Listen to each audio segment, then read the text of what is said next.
Mais que simples instrumentos para expressar os anseios de uma época, eles levaram o homem da região a conhecer outros mundos. Mas não foi só isso.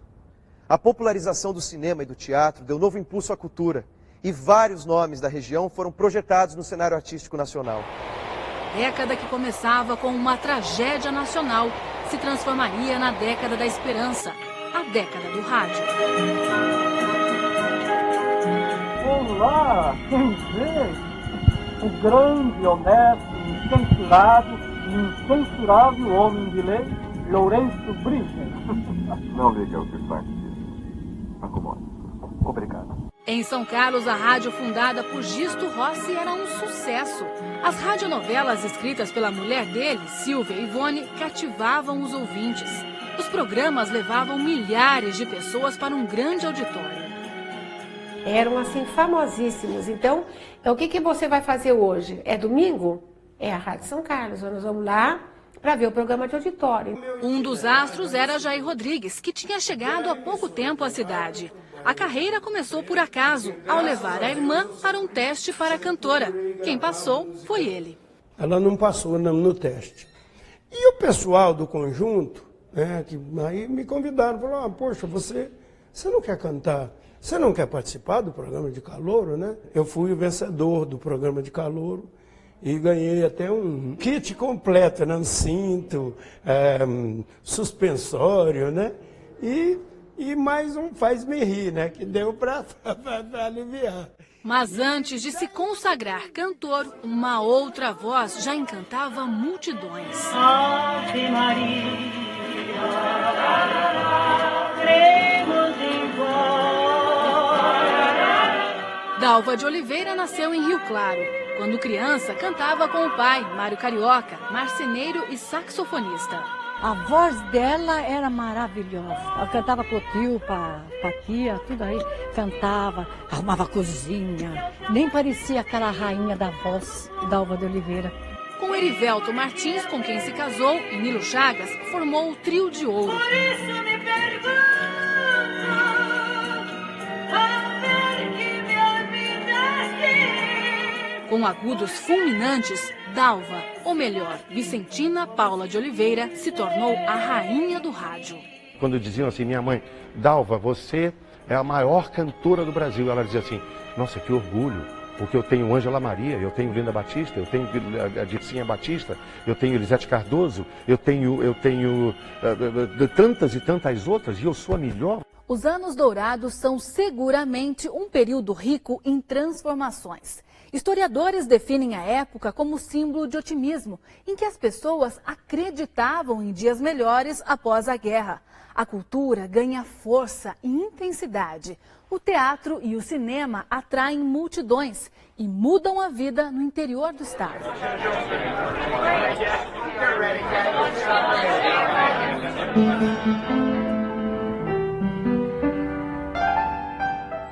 Seu Américo, ator, escritor, compositor desde os 12 anos de idade. Fez trilhas sonoras para 4 filmes nacionais, entre eles A Vida Quis Assim e Santo Antônio e a Vaca. Se apaixonou pelo cinema. Eu me emociono de lembrar, eu falo, mas eu fiz mesmo. Que alegria, né? Era uma época de muita esperança, porque havia terminado a fila do pão, a fila daquilo. As famílias se sentiam realizadas, porque não estavam com aquele temor mais da guerra, sim de uma vida nova. Povo tranquilo é um povo criativo.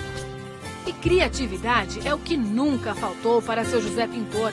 Aprendeu a desenhar as letras com perfeição, olhando um companheiro que trabalhava no cinema. Isso entre uma varrida e outra na sala de exibição. O que ganhava, investia num sonho, produzir filmes. Mas foi incompreendido. Eles lá no cinema falaram que eu tinha mania de cinema, mania. Mas eu estava mesmo fazendo. E quando eu falei que era cinemascope, ele falou, a mania aumentou, né? Ele recaiu. Seu Zé Pintor tinha mesmo uma lente cinemascope. Concluiu 3 filmes e não sonorizou nenhum. A casa de 2 cômodos onde mora reúne um material valioso espalhado pelo chão e prateleiras. O senhor se considera um artista? Eu não. Eu sou um consumidor de tinta, de tela, de pincel e de filme. Cineasta tem que ser de verdade, de mentirinha que fica com o filme estragado, encostado, sem som, isso não é. O fascínio pelo cinema envolveu também um menino de Araraquara. Quando a década começou, Inácio de Loyola Brandão tinha 14 anos. Ele viveu o despertar da cultura na cidade.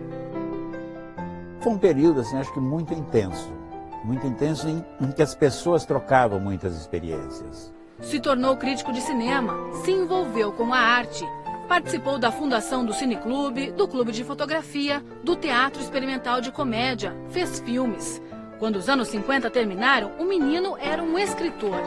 Inácio de Loyola Brandão ainda sente o aroma das sessões no Cine para Todos. Era um cheiro dos perfumes misturados e era um cheiro de bala de hortelã ou de chiclete. O ritual da sessão era, entrava todo mundo, de repente tocava um gongo, as luzes começavam a cair, começava a abrir a cortina e só tinha uma luz em volta da tela, e aí tocava a suíte Quebra-Nozes, do Tchaikovsky. Acabava a suíte, aquele facho prateado entrava na tela e começava a sessão. E era sempre meio mágico, era uma coisa fascinante aquilo, que era um momento que você saía da cidade, saía da realidade e mergulhava no filme. O cinema também embalou alguns capítulos da vida de seu Sérgio. E durante o auge da produção artística surgiu o ator, contador de histórias, tenor e palhaço. Mas seu Sérgio revelaria uma paixão ainda mais intensa do que o cinema, o teatro. A gente tinha o incentivo da plateia que vinha, cumprimentava, elogiava, sabe? O ego da gente ainda crescia, né? O teatro se intensifica com a saída do anonimato de Lélia Abramo. Só ingressou na carreira de atriz aos 47 anos. Visita constante em Araraquara por causa de parentes, ganhou o título de cidadã. Quando ela vinha a Araraquara, ela gostava de visitar a praça, o teatro, que era em homenagem ao irmão, a Praça Lívio Abramo. Gostava muito de sair e tinha muitos amigos que queriam namorá-la. Outro ator que ganhou fama e começou em São Carlos é Ronald Golias. Seu Irineu Gualtieri era como um irmão. E lembra que Zinho, como era chamado pelos mais íntimos, nunca perdeu as raízes. A casa onde morou na Geminiano Costa ainda existe, simples e marcante. O Brasil não vai ter ninguém comediante como ele. A quantidade de teatros cresce no interior. Os festivais estaduais e nacionais invadem São Carlos. Seu Névio, recém-chegado da capital, descia a rua José Bonifácio quando viu um teatro inacabado. Não tinha porta, não tinha fogo, não tinha piso, não tinha cadeira, não tinha nada. E nós viemos para cá e começamos a ensaiar peças aqui dentro. 30 anos depois, pisa novamente nos palcos, com um olhar de saudade. Havia uma efervescência cultural em São Carlos. Ela se perde em determinados momentos no tempo, mas ela se recupera sempre. Nos anos 50, as ruas eram tranquilas. Em cada cidade, uma praça marcava o ponto de encontro. Era a noitinha quando os jovens vinham para cá. No Coreto, uma banda animava o vai e vem de moços e moças até o fim da sessão de cinema, teatro e missa. E esse passeio descompromissado tinha um nome em inglês, o footing, o momento do flerte, do início do namoro. E muitos desses casais que hoje cuidam dos netos cruzaram os olhares pela primeira vez aqui no footing. A aproximação era meio difícil, né? Porque todo mundo era tímido, né? Não é como hoje, né? Até que você pediu para me acompanhar, né?